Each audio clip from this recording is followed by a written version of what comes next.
breath as an entire salon together, and then I'm going to let David introduce Josh. All right, and quiet your cell phones, quiet your conversations, quiet your minds, and I really want to be ready for the session that's about to happen. So.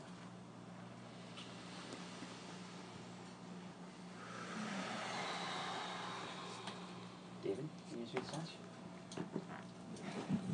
How do I introduce Josh? He is a former angel investor. He used to be such an advocate of compost that he once composted his urine every day for a year. And then, now, he is completely obsessed with consciousness and all the ways in which consciousness has changed his life and might change ours. Now, to get into the state, let's forget about our past, forget about future worries, and just focus on the here and now, focus on the present. And the way we like to give our salon speakers a warm welcome How do we do it? How do we do it? Tell me how we do it. is close your eyes. All right, your eyes are closed. And imagine that you've just seen Oh my gosh. the most life-changing Oh, how life-changing. speech session of your life. Hallelujah! Now open your eyes.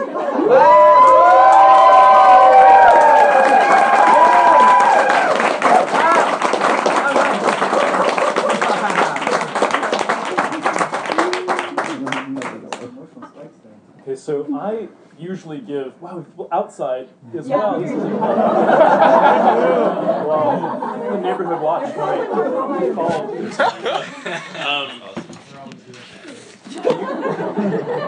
I often give these talks that are just straight through me talking, Q&A, and what we decided is that to help keep everyone from passing out, we're going to allow questions kind of during. Maybe give me 5 minutes without a question, just to kind of set the stage here. But then we can get into you can interrupt, and if you want to be polite, you can raise your hand. I may say that's too big a question; it will destroy our entire hour. So let's punt on that. I'll be staying afterwards at 9 o'clock for God knows how long to have conversations with you all. But I love doing that kind of stuff. And, of course, we have some technology demos as well. I'll cover some of this during the talk. So the first question should not be, what the hell is that? 'Cause we're there. Also, we'll have, some of you may know this little device, the Muse. Oh, and I will be displaying my brainwaves in real time during the entire talk. They're probably going to saturate a little bit. You're not really supposed to walk around with EEGs on. They're too sensitive, which is one of the challenges that we need the engineers in the room to overcome so we can start using this data in real time. There's a relaxation score that is at 0 right now. Let's see if that comes up a little bit. And then this is probably the simplest neurofeedback device on the market. It is supposed to help you meditate, and it certainly does help you get your brain into one state of mind. We don't know if it's the best one, we don't know if it's even good for you, but it helps you get there.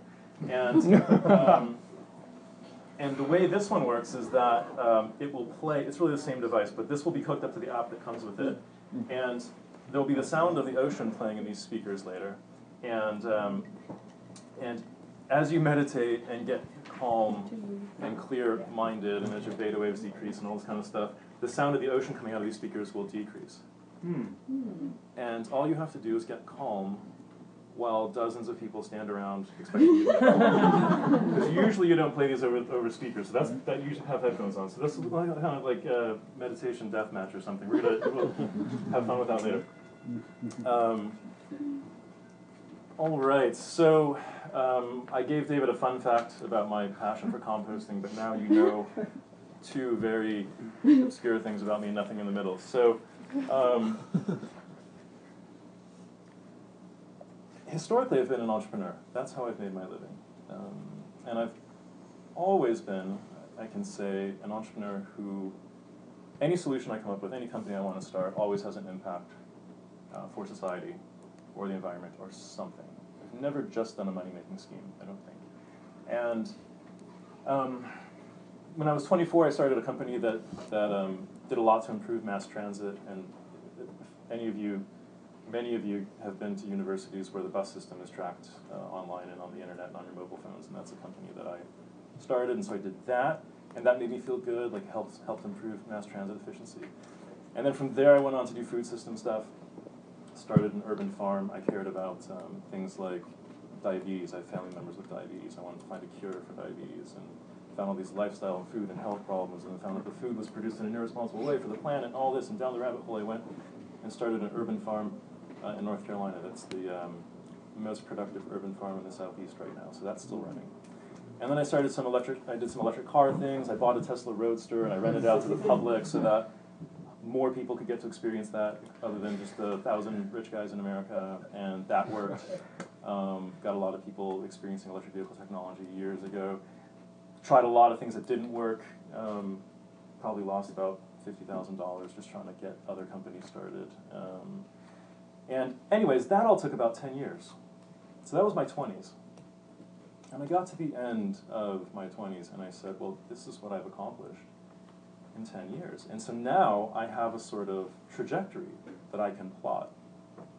And just how much can I get done in the next 10 years, in the next 10 years? And the answer is not much, because everything I just told you that I've worked on and the few successes that have actually lasted and continue to make an impact are a drop in the bucket. Very small impact. And so I started thinking, there's this great Thoreau quote: for every 99 hacking at the branches, there's only one person going to the root of the problem. And so I started thinking, what is the root cause of all? And that's fun. That's a fun tradition, the snapping thing. You don't have to raise your hand to snap. You just snap what you want. And so I just kept wondering, what is the root? What is the root? What one thing would give me leverage on every problem humanity is facing? And the only answer I've ever come up with, and the answer that dawned on me one day, is consciousness. That every problem, you name it, whether it's social or ecological or political, you look at the cause at bottom of that problem, and limited, insufficient human consciousness is the cause, is the core of that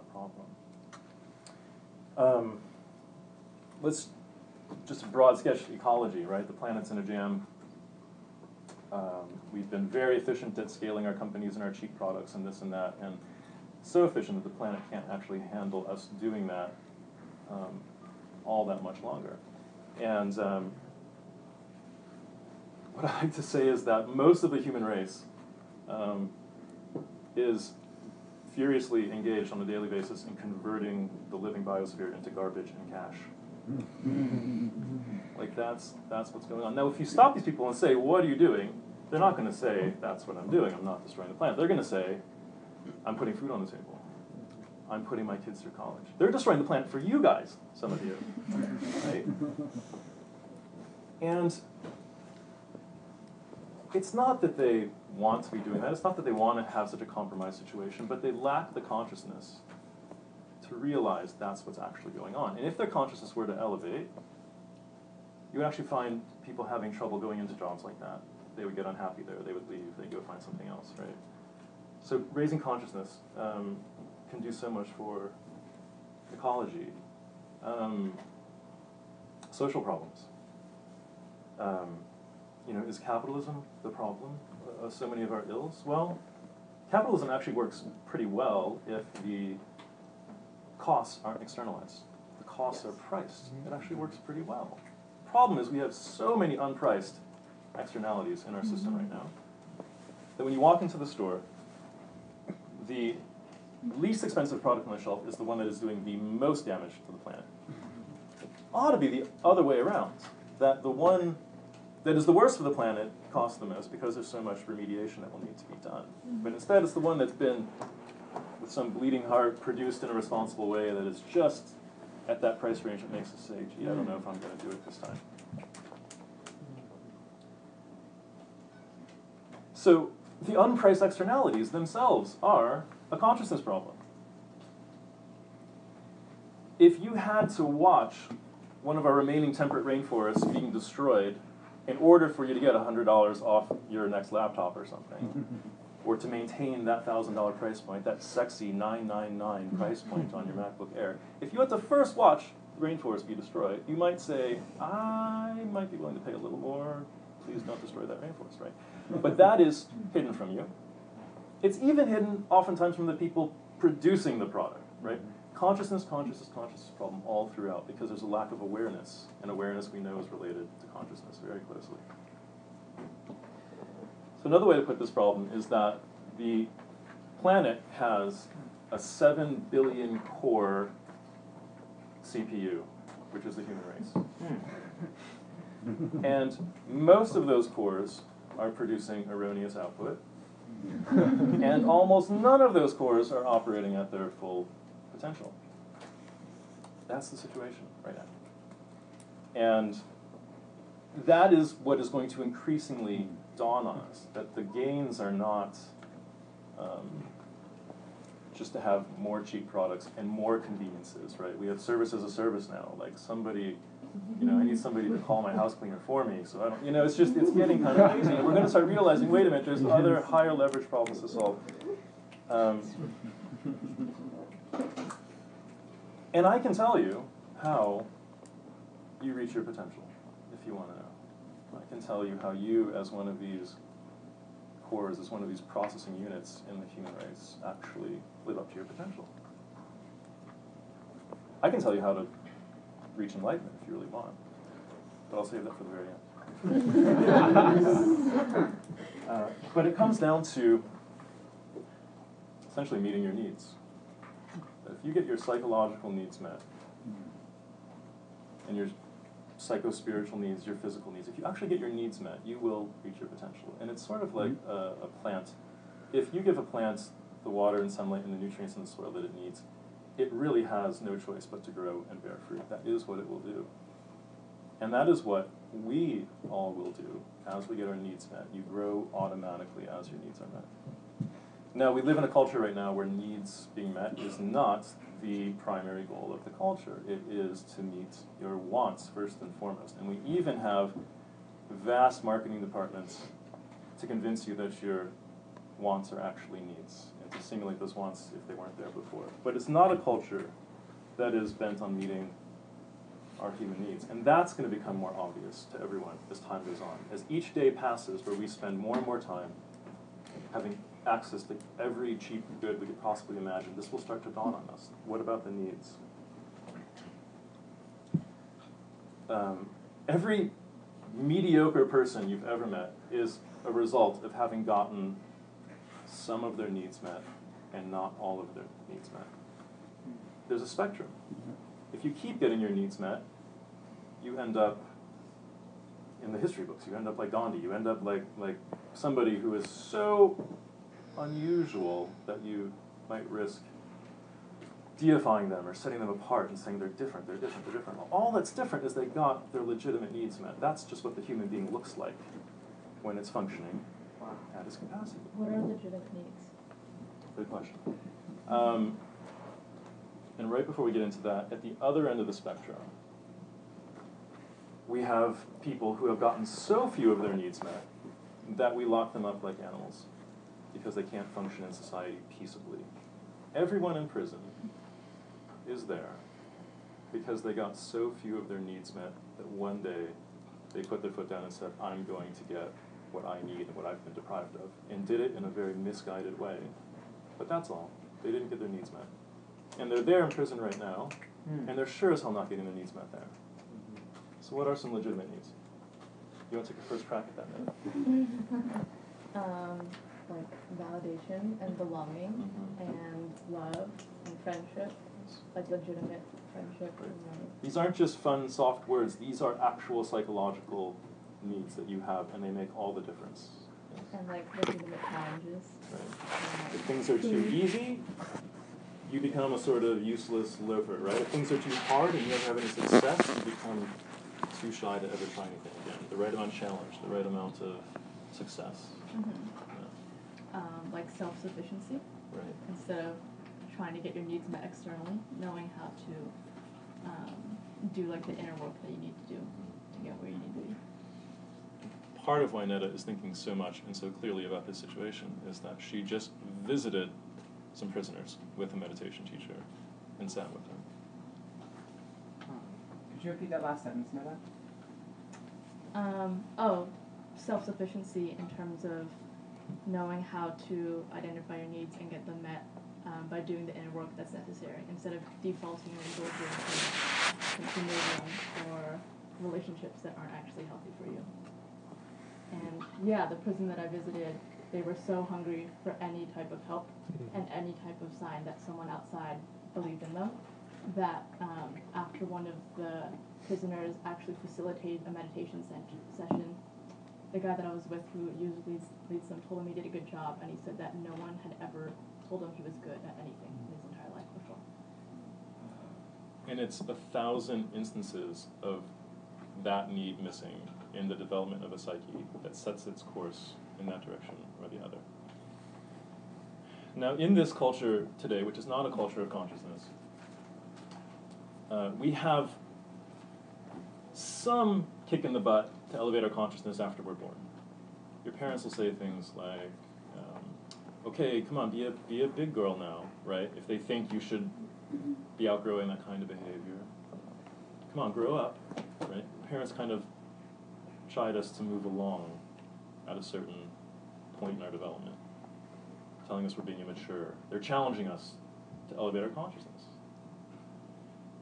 Problem is, once you become somebody who can stay out of jail and hold down a job of some kind, for the most part, no one ever prods you again, or even reminds you that the path of consciousness could absolutely keep going.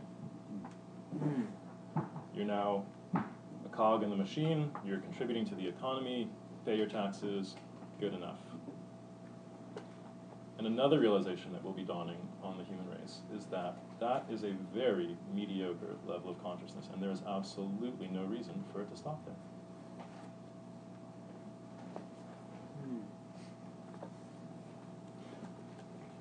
I want to tell a story, a very short story, about a conference I was at a few months ago. And this is a great little conference in town, has to do with young people, and it was the Teal Summit, young people in startups and investments and all that kind of stuff. And I'm a mentor in that program. And it's where I met many of you. So there was a little breakout session at this conference on mindfulness. In a sea of a conference that is supposed to be about just startups, money, investing, customers, traction, right? Mindfulness. And it was the most well-attended. It was the most well-attended session of the entire conference. In fact, we couldn't fit in the room. It was the largest, even though it was one of the largest rooms. We had to march outside and sit in the parking lot across the street because we had at least 100 young people, maybe a fair bit more. And I gave a little pitch for consciousness at the end of that, and that resulted in 2 hours of conversation with young people about consciousness who skipped a lot of the other activities of the conference. Nobody saw that coming. We had a mini conference on consciousness at this conference on finance and startups and things like that. And once we finally puttered out and decided to leave, no, actually, as we were standing there talking about consciousness, we see sparks flying near the curb. Sparks flying. And we're just looking over. It looks like a mechanic is doing something. We're still talking. It looks like a mechanic is working on somebody's bike. And then it hits us, this doesn't make any sense at all, And we then see the U-bolt drop to the ground. There's a person with a handheld saw sawing the U-bolt off this bike as we're standing there, right? And so we chase the person away, and we stand there, and it becomes this big debate. What do?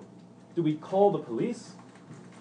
Now, a bike theft in San Francisco is not news, and the police will not do much about it because the jails are overflowing with people who have stolen bikes, They get a court date, they don't show up to court, there's arrest warrants out, they don't even bother anymore because there is so much rampant theft. And we sat there thinking, what else could we have done? And other suggestions came up. We could have tackled the person. We could have implemented some kind of behaviorist kind of thing where we kicked them in the stomach a few times and associated pain with doing naughty things that we don't want them to do. But we had just had this conversation about consciousness for 2 hours, and so that didn't seem quite like the right thing to do. And you should have seen us all frozen. What do we do? What do we do? What do we do? And it took me a while to sort of come down from this fight or flight mode as we had chased this person away. What could we have done differently? What does the age of consciousness ask us to do? And eventually it hit me. We should have chased this person as fast as we could, shouting, "We love you, we love you, we love you." Now that would have been something. That would have left an impression. Wow. But even better, could we have gotten into a state where it was true? And if so, I think we could have made a change that day. More than if we hurt them, and more than if we had gotten them thrown in jail. Because that person who is on that kind of path has so many unmet needs at that point. And you can bet love is one of them. Shortly after this, we make it to the corner to all go our respective ways, and there is a homeless person lying on the, I assume they're homeless, there's a human being lying on the sidewalk, writhing in agony, screaming and crying, an adult wearing rags. And again, we've just been talking about consciousness for 2 hours. It seems like we should do something. And so the person is flailing. They are in hell at that moment. Hell is a state of mind. So is heaven. And they're in hell. And we go up and we try to help the person, and the person shuts down, gets up, and shuffles away, will not allow us to interact with them. And again, it is becoming obvious to us as we talk about the latest iPhone and a new app. Could there be a better dating app? As we step over the bodies in San Francisco that are lying on the ground, it's becoming obvious to us that there is other work to be done and that we're not doing much about it. Wow. So the situation is really, an analogy I like to give is that if a car hits a person on the street corner as they're crossing the street and they break their leg, an ambulance will come and pick them up. Even if they're homeless, an ambulance will come and pick them up and they will fix their leg. But if a person stands on the street corner in hell, having lost their mind, no one comes to pick them up. We don't know what to do as a society. We haven't decided what to do with this person. And so make no mistake, despite the glitziness, despite the sexiness, despite all these multicolored waves that I will tell you about at some point, we are a very primitive society. We still are. The field of psychology has existed for just a little over 100 years. We've had a germ theory for just over 100 years. We're still a very primitive society.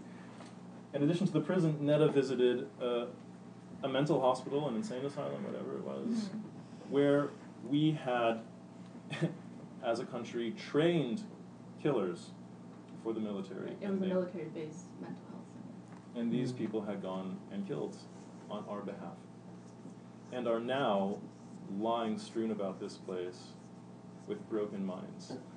They can't be with their families. They can't go out in public because they'll be prone to killing somebody if they're triggered. And what's so painful when I hear those stories is that I actually know what would help them and what would fix them, because I've spent the past 10 months of my life and much of the past 5 years on an absolute safari looking for the technologies and the modalities that repair the human mind. And I guarantee you it can be repaired. But we all know the future is here, it's just not evenly distributed. We're in that kind of situation still. So there's a few thousand people out there who know how to heal somebody's mind like that. And I should have mentioned, one of the greatest needs, back to the needs, one of the greatest needs in society at this point is for healing. psychological healing. So if we get a physical wound, we know what to do about it, but if we get a psychological wound, very little happens to it. And if you could see our minds and our psychology and the wounds we've incurred and the lack of healing that has gone on, we would be grotesque. Imagine if every cut you ever got didn't heal and it just oozed. That's what our minds look like in many cases. Or if we stab ourselves deeper on that cut, saying, why did I get cut? I can't believe I cut myself. And we cut myself some more.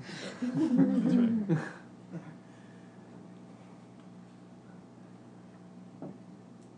So, how did I get into all that personally? Well, it so happened that as a successful 30-year-old who had started the company, made the money, that I personally was in a personal hell, despite all that, despite my high productivity. And I was in a relationship with a woman, and there were these events that would occur now and then where I would be triggered by some external stimulus. And I would drop into a state of very low consciousness, and I would lash out and hurt my partner, not physically, but emotionally, verbally. And I would apologize later. And I think we all have this experience of doing stuff that is not our highest self, that we're not super proud of, and apologizing later, saying, I don't know what happened back there, I'm sorry.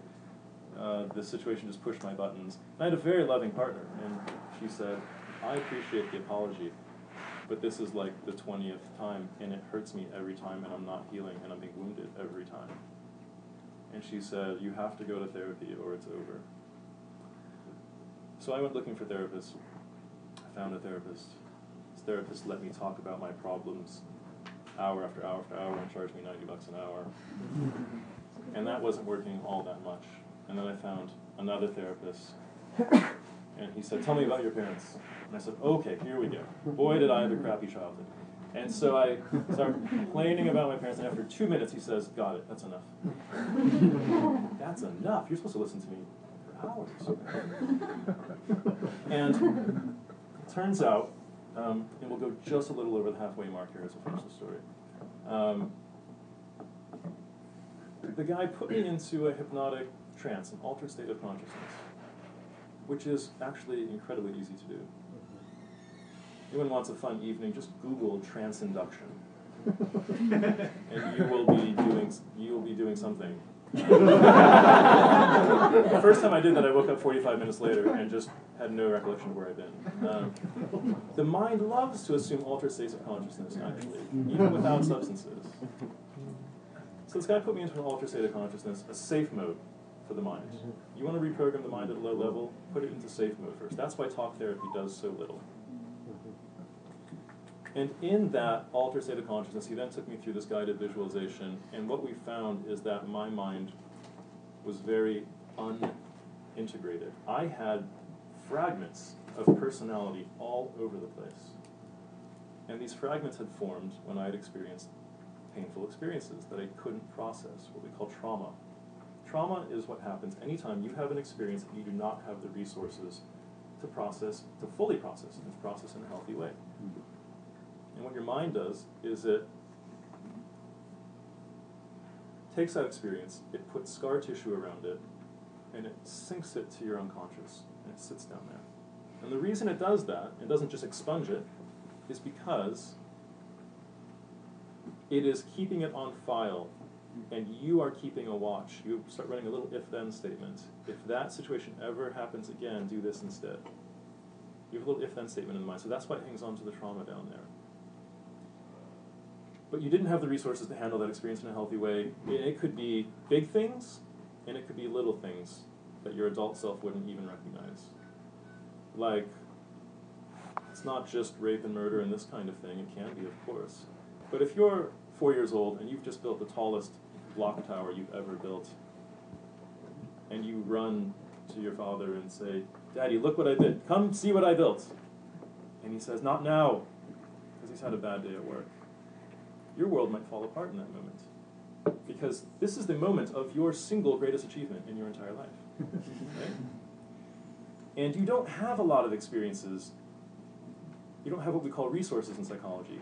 to buffer yourself against that rejection in that moment. You don't have any resources. You haven't had a great romance in Italy yet. You haven't had straight A's. You haven't had startup success. This was your greatest work, and you only know 4 people in the entire world at this point. And that kind of thing, every person in this room, I guarantee, has dozens or hundreds of those things rattling around down there. Unintegrated, unhealed, unprocessed. Because in our culture, we actually have no time and no space, no safe space to process those things. What we do instead is we become practiced at repressing those, keeping those away, because if I were truly to connect with my most embarrassing experience in my entire life right now, this talk would not go so well. So we all become adept at keeping these out of the way, in the unconscious, and repressing them as much as we can until we're triggered. So there are technologies to repair the mind. There are technologies, whether you're a trained killer or whether you didn't get the validation you needed when you built the tall block tower. And so today you are not taking the chances that you should be taking in life because you're still in that 4-year-old context. And we're going to take a little bit of a break now, and when we come back, I will just clean up what that looks like a little bit, what that process of integration looks like. And to me, this is the real definition of integrity. If you have integrity or not has to do with how integrated is your psyche, and have you found these parts of yourself that have fractured off, and have you reintegrated them into an entire whole psyche. And is when that occurs, when the psyche is integrated, when the parts of the self accept each other, communicate well with each other, and cooperate, that's where you get things like flow, where part of the mind knows, I'm sitting this one out, another part says, I'll take over from here and I'll hand it back to you when we're done. That's flow, and that's just the beginning. And so, break time. Thank you, everybody.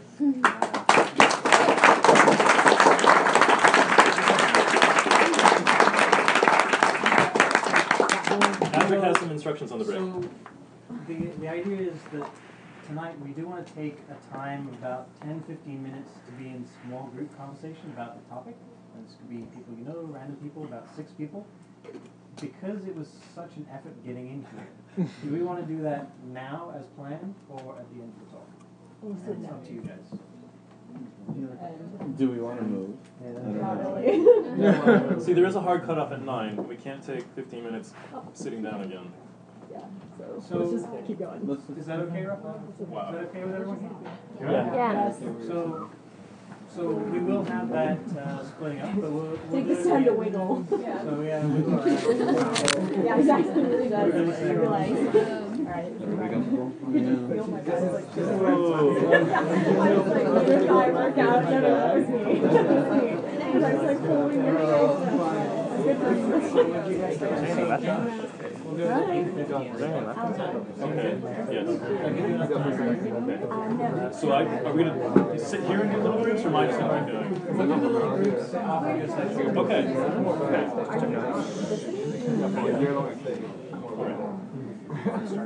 Yeah, we're starting. Okay, we're starting again. Maybe it's a good time to Yes. Are there any burning questions that we want to engage with? It looks like there's a burning kitchen.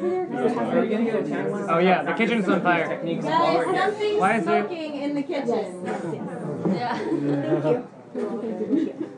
Can some... Yeah, turn the fan. There you go. press it. Press it. Can someone who knows how to work the kitchen help? Thank you, Michael.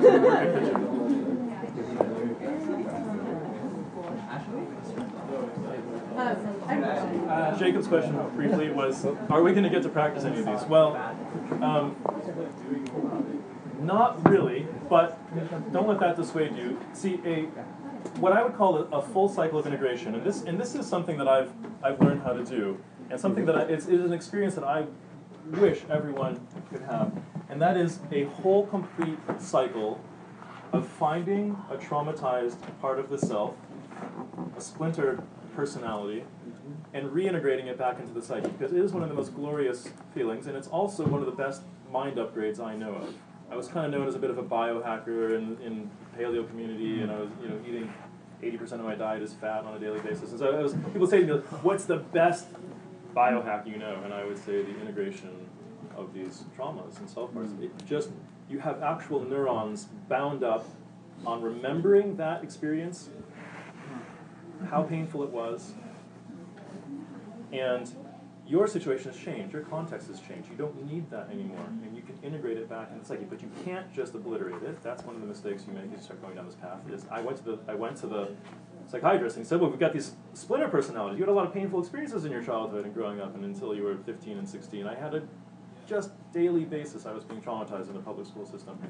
And we found these self parts of the personality, and I said, great, how do we destroy them? Because those were painful experiences. I didn't want that wimpy sixth grader who couldn't stand up for himself back in my mind. But then you hear this hippie kind of jargon like self-acceptance, and you realize, oh, that's what it means. So a full cycle of integration, at minimum, I would say, would take about 45 minutes. And it's hard to do on a group. It can be attempted on a group. I know how to do it more effectively one-on-one, and it is one of my favorite party tricks. I will be at a conference talking about healing in the mind, and I'll be in the buffet line, and somebody will say, you know, I have this one thing that's a little weird, that if there's this word that's mentioned, or if somebody looks at me this way, or this kind of social situation, and I just shut down, because that's the two modes of being triggered. You either shut down or you lash out. You don't speak when you should, or you say things that you're going to regret. These are the two modes. And so people will tell me, like, hey, I think I've got one of those traumas down there. Surprise, you know. And they say, I'd be willing to do something about it. And I say, okay, let's just put some wrap on our food and just go do it right now. And it takes about 45 minutes. Wow. And I would love people to have that experience. What's it called? It's called, well, one of the modalities, thank you, Natalie, the modality that I used, and what I still think is one of the most powerful modalities, as somebody who has gone and sampled so many of these things, there's one called EMDR. And if you can't remember that, you can also just go to my website and look for the link there. But that is what I would call one of the most powerful trauma resolution modalities in existence. And one of the things that dawned on me was that, you know, as somebody who's trained in computer science, and as somebody who had been a tech entrepreneur, I came out of 10, 15 sessions of this EMDR like a different person, a different experience of life, somebody who wasn't triggered, who didn't lash out in this way. And I said, that is the most amazing technology I have encountered. And so part of the problem is that we don't recognize that as technology. And all psychologists are calling them modalities, and most of you are going, modality, what does that mean, right? But it's technology. And we have this sort of prejudice about what technology looks like in this modern time. It needs to run on electricity, it needs to have software, it needs to be fundable, scalable, patentable, whatever. And I have truly spent the past 10 months on almost a daily basis digging up the most powerful technologies that I can find. And they look like this, even though they don't have software and hardware and all this going for them. And so, as we come to respect that those technologies are out there, really all that's missing in scaling those technologies are you guys. Like, it's known by a few thousand therapists who can barely make a website for themselves, let alone create a company or a product or create any real scalable experience around it. But those are technologies. And so to give you a bit more detail on how specific these technologies are, like EMDR, what we'll do with EMDR is we will get you to connect with an experience that you last had where you just knew it wasn't quite right. You didn't respond in the way you wanted to respond, and this thing feels a certain way, and it happens every now and then. And we will put you into an altered state, again, that safe mode. Put your mind into safe mode, and we will tunnel back from that emotion, and we will find the scene where the trauma occurred. We will find it. And you'll know because it will start playing in your mind like a movie. You're not effortfully doing anything. This is your unconscious that we're teaming up with now, because your psyche does want to move toward integration and wholeness. That's what it wants to do. The reason it's not doing that on a daily basis is because there's no one skilled to take you through the process. There's no rites of passage in our society that sort of automate the process. And there's no safe place where it's okay to be in that situation. Silicon Valley is a powerful place.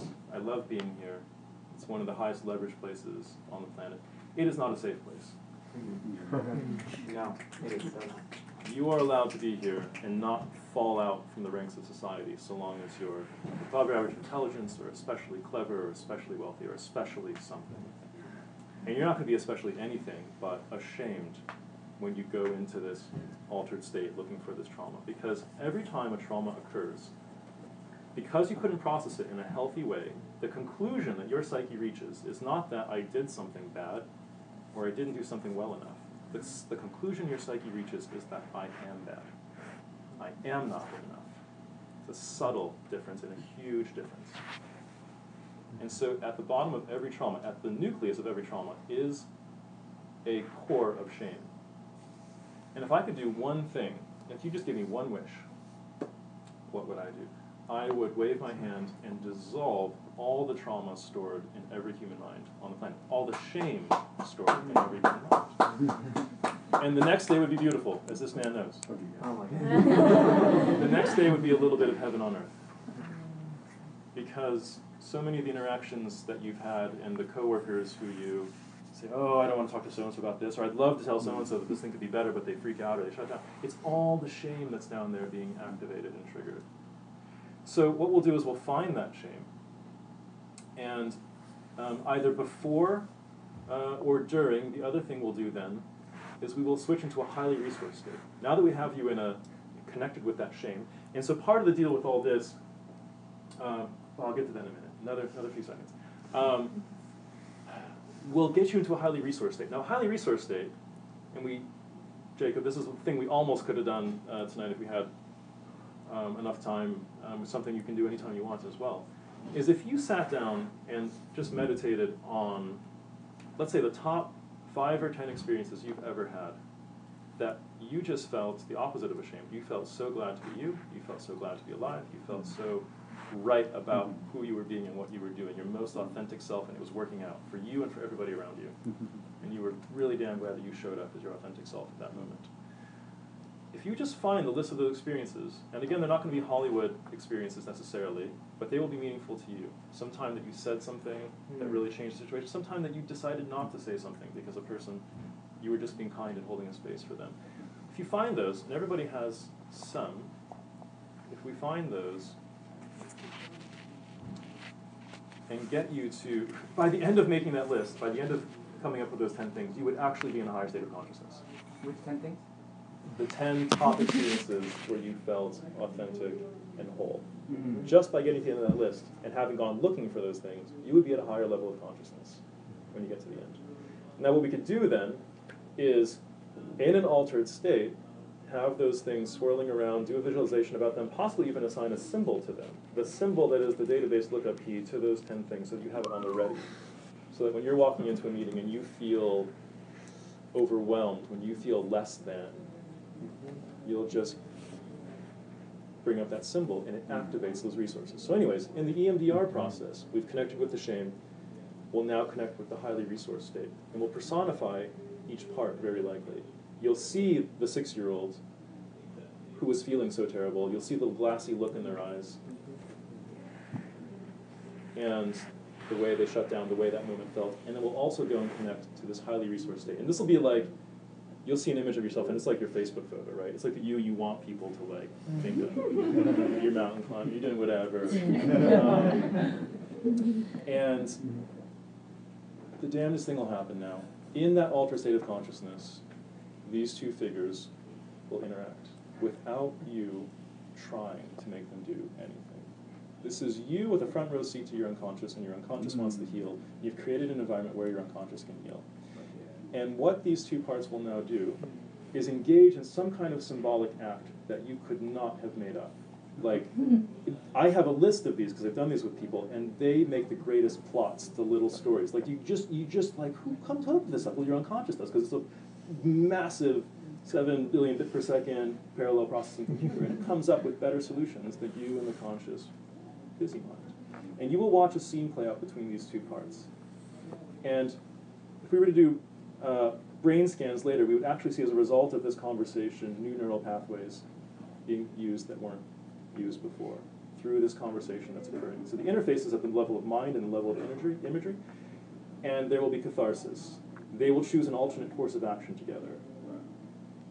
you will be bringing the consciousness that formed after that point where the trauma occurred, because you went on after, right? You had the trauma, you rebooted the computer, you were glassy-eyed for a couple hours, and then you were back to school the next morning and just shaking it off.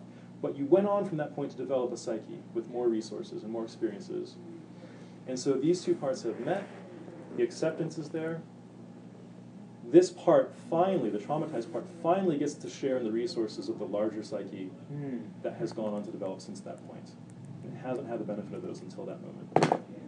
And you come out sobbing or laughing or whatever it is because you feel so damn good. It feels like you've just met a long-lost best friend, except this is a long-lost part of yourself. There's almost no better feeling.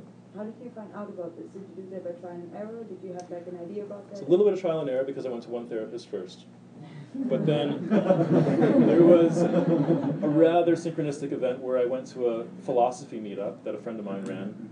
And on that particular night, instead of a philosopher, he had a psychologist, a therapist. And so I was there with my girlfriend, and this guy is giving this presentation, and he just starts mapping it all out. Here's the unconscious, here's the little bit of consciousness poking out, here's the two types of therapy. There's therapy that either deals with the conscious mind first and hopes that'll trickle down into the unconscious, and there's therapy that puts you into an altered state and drops into the unconscious like a submarine and does the work down there and lets the benefits trickle up into consciousness. And I'm sitting here with my jaw dropping like, that's what's going on with me, right? So it was a little bit synchronistic, and I actually think synchronicities happen, and there's a very rational and reasonable explanation if you're scared by mystical things, and that is because we are all neurons in a larger field of consciousness. Because we know that's how nature works. You have a mind because you have neurons, and you have a collection, a community of neurons working together. You give rise to this effective mind, and the neurons only work because there's little communities of organelles, and those only work because there's little communities of molecules, and so on. We know that's what the stack looks like, complexity and intelligence emerging from that complexity. And then we have this egocentric perspective that says, I'm comfortable with that theory so long as it's me looking down. But I have an ego defense against realizing that that goes up, and that same thing plays out. And so in the same way that you can have thoughts and gauge the quality of those thoughts. Did you just give me a signal or scratch on this? Okay. But we have about 5 minutes-ish. Wow, okay. I should not have gotten into synchronicities. I knew it. I'm a sucker for synchronicities. But in the same way that you encourage some thoughts as, whoa, those are crappy thoughts, I need to lay off the caffeine. Or, wow, that was the most brilliant thought, I'm going to go journal about it. You have a way of encouraging thoughts in your own mind. And I think in this global consciousness that we create as neurons, there are certain actions and thoughts that are encouraged from the global consciousness. And so it will actually shift the probabilities seemingly a little bit in your favor, which is, again, not stuff I meant to get into at all. So let's see if I can put a little bow on this. Here. So what's a little frustrating about being me is that I spend all my time, because I have the luxury of doing whatever I want on a daily basis with myself. Novel idea, huh? Just to do what you want to do. That I have spent all my time curating the technologies of healing and transformation. And so what we have now are brainwaves that can be easily captured through inexpensive 4-channel EEG receivers like what I'm wearing right now. And what's interesting is I've gone to so many different modalities that I now sit at the intersection of all those modalities, and very few people do that. And all the interesting stuff in innovation happens at the intersections. So easily happens there. So what I know now is that there is very likely a distinct brainwave pattern of the trauma resolution process. So what we will see, if we had this hooked up to you and I was taking you through this process, we would see a decrease in alpha waves, which are, this is all a bunch of raw data coming off of here, and it's not impossible, but pretty hard to see the alpha waves for yourself. But here's a graph of the alpha waves instantaneously in over 3 seconds. And this is just stuff that this is just free software. You're $300 away with this headband from having this at home. And, and so when we are connected, the software is called Neuromore, and it's freely downloadable. It's beautiful stuff, just came out a few months ago. Everything else looks like garbage, and this is beautiful.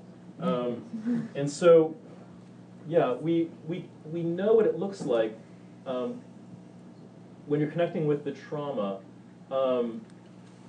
you would have an increase in theta, a significant increase in theta waves if you're accessing unconscious contents. And then when you're in the highly resourced state, you're going to have a significant increase in alpha. And so what this means is that for those of us who understand computers and software, and if you also understand psychology and trauma resolution, you start saying, oh my God, we could automate the healing process. Because the sad truth is that however inspired any of you are here, 2% of you will manage to jump through all the hoops, social, financial, psychological, to actually go find a decent therapist who can actually perform these psychological technologies on you. There's so many hurdles, and there's so many crappy therapists out there who don't even know about these technologies. The situation is crazy. And so there's no reason that we can't be automating healing so that in the comfort of your own home, you are one by one going through these traumas and repressed experiences. And I've roped friends into this kind of thing once in a while. So my friend Jason over there has actually gone to the same place I have to do this neurofeedback process. You can talk to him later about what his experience was like. All that's missing, again, is you. This is worth working on. And this becomes obvious once you leave a narrow definition of technology, once you leave a narrow focus of a specialty, and just go sit at the intersection. The intersection of your own shame and repressed memories, the intersection of a homeless person writhing on the ground, and the intersection of inexpensive neurofeedback software and EEG, and we can do something about this. And this is why I quit angel investing, because every idea I was being pitched was so boring. Even the well-meaning ones. They all involve tapping on something or clicking on something or tracking something or scraping through my data. It's just, there are technologies out there, and I'm happy to talk about more of the technologies that I've encountered in the past 10 months. There is a trove of world-healing, human-transforming technologies just sitting out there, siloed in these institutions. And my hope, and the reason I go around giving talks like this, is that you will be the generation to bring them out, to integrate them, integrate the technologies, and to integrate all the human psyches on the planet today. Thank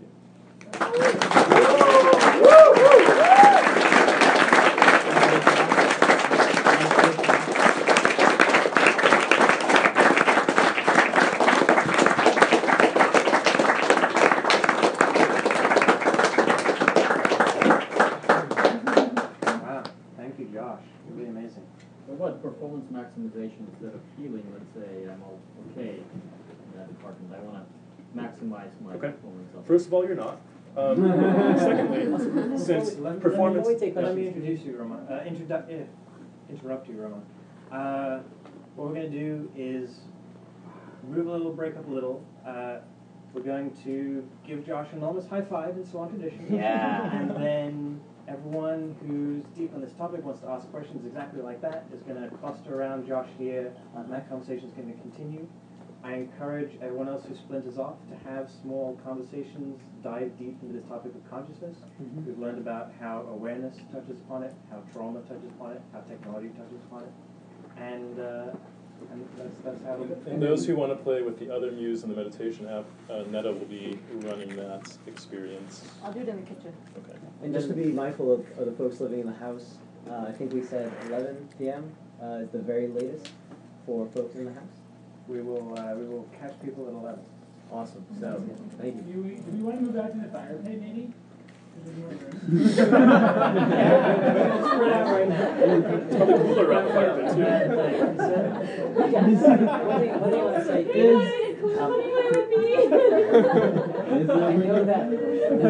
I know that many of you will be tempted to jump right into conversations and go ask that guy about his startup or whatever, but take a minute to really think about what was just said.